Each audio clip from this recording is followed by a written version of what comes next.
Well, Judith, I don't know if you've been keeping track, but I have. I think this is number 8 in the series of videos that we've been doing designed to encourage couples to grow a strong marriage. You and I are 100% committed personally to growing our relationship, and we felt this urging, maybe it's from God, maybe it's from us, but we've just felt this urging that we've been answering, and that is to provide these very practical videos that will help couples grow their relationship. We realize that the times are tough, couples are going through some very difficult times, and we wanted then to provide these videos that will help couples to navigate these difficult waters. So that's what this channel is all about, disciplines for growing and developing your marriage. The last few weeks we've been talking about the 5 disciplines of a growing marriage from a book that Judith and I wrote a few years ago, and I keep mentioning it only because I want you to pick the book up and I want you to read it. We talked about the discipline of prayer and confession. We talked about the discipline of study, the discipline of worship, the discipline of simplicity. And this week we want to talk about the discipline of perseverance. And I think you and I agree, Judith, we've come to the conclusion that you really can't get anything done in this life that is of significance without persistence, without perseverance, without keeping on in running the race. So I was wondering, Judith, can you think of a time in your life when you had to exercise perseverance to get through something? Well, I can think of a number of times in my life where I had to persevere. The big one I remember is when I was going to Kent State University. I was trying to work on a master's degree, and I had 2 small children. I can remember driving. And you were working full time. Oh yes, yes, that's true. I forgot about that part. Yes, I was working full time, and I was driving. I remember one night I was driving to Kent State, and I literally felt like I was going to cry, because I thought it was a very snowy night, and I thought, why am I even doing this? Why am I doing this? Do I even need a master's degree? Why am I even pushing ahead and doing this?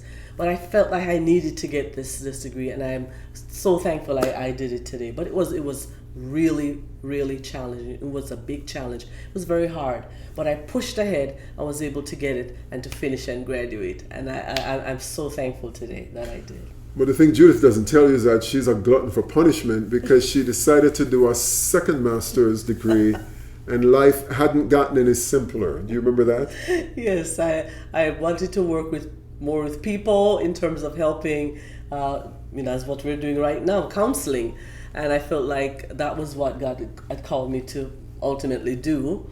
And so here I am, went back to school again. It was not easy. I had a 3rd child by then, I think, and it was pretty hard, but I persevered. And the thing that reminded me this quote, and I pulled it up because I wanted to remember it.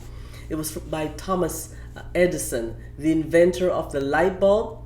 He said, "Many of life's failures are people who do not or did not realize how close they were to success when they gave up." And let me say it again. Many of life's failures are people who did not realize how close they were to success when they gave up. And that was the word that I kept reminding myself of, that a lot of people in the same way in life, just marriage or life or school or a job, that we don't persevere and we never get to see the result, because we didn't realize how close we were to achieving that goal. Yeah. And so. Yeah. So I have to agree with you 100%. And I think what you described in trying to get through school, both times, 2 master's degree, that you had to exercise perseverance, that it applies to couples. Mm-hmm. Even your quote just now, people give up and they give up too soon. Yes. Now, the reason why marriage requires perseverance is because of the nature of the people themselves who are in the relationship. A marriage is really a coming together of 2 imperfect people. Yes. And even though you love each other, even though you made promises before the pastor and the congregation, or wherever you got married, maybe you got married in a courthouse, you made a commitment between some witnesses and before God that for better, for worse, for richer, for poorer, till death do we part.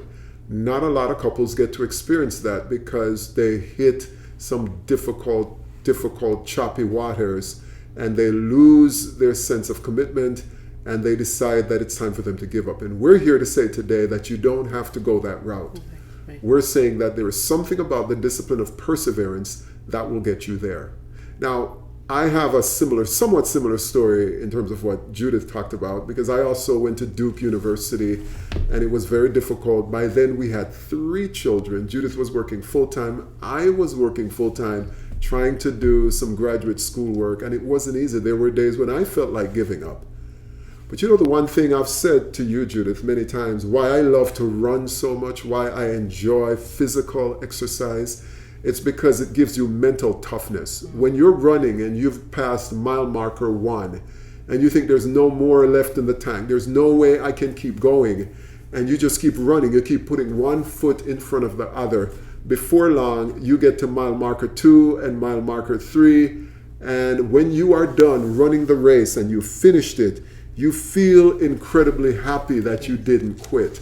And there's a lot to be said in terms of how that applies to marriage. Let me read a quote for you from the book that we wrote it's a quote from Abraham Lincoln, where he said, I'm a slow walker. I'm a slow walker, but I never walk back.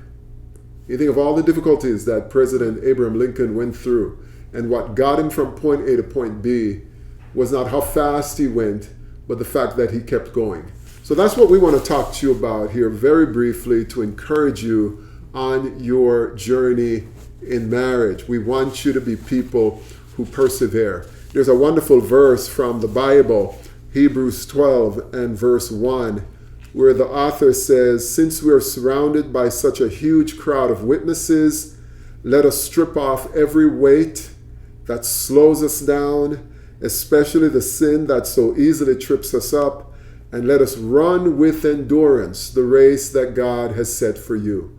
So if you're married and you're going through a difficult time, the first thing I want you to hear this afternoon, today, is that you are on a race that God has set for you, and it is not time to quit. Yes. It's not time to quit. We want you to keep going. I read a book a few years ago by a woman named Angela Duckworth. The book is called Grit, the Power of Passion and Perseverance. And she says this, she says, grit is about working on something you care about so much that you're willing to stay loyal to it. It's doing what you love, not just falling in love, but staying in love. And I love that, because that's what Judith and I are all about. We want to stay in love. I have a question for you, Judith, and this is actually kind of personal. Was there ever a time, as we've been going along, and we've been together now as husband and wife for 37 years, were there ever times in that journey where you felt like, I think I'm going to quit? Well, not very often, but Woo! I remember. Thank God. I remember there was a couple of times. I remember one time there were, sometimes ministry can become a challenge. Yes. And as a pastor's wife, and I felt so stressed. I remember at one point I was like, I don't know if I can do this, continue doing this on and on, day in, day out like this, because it was so stressful. And I felt like, maybe I need to just quit. And I remember clearly there were situations that came in my life where people would say to me, how am I doing? And I would not necessarily say that the ministry was a challenge, or sometimes it, things, as a pastor's wife, you get criticisms and things like that you don't necessarily feel. People say things that you don't necessarily feel good about, but then the Lord kept reminding me, love them nonetheless. Love what I've given you to do, and stick with it. Don't give up, and don't give up on Ray either, because he's called to the Hallelujah. ministry. And you need to be there to support him. You are his prayer warrior. That's what I remember, as I remember it.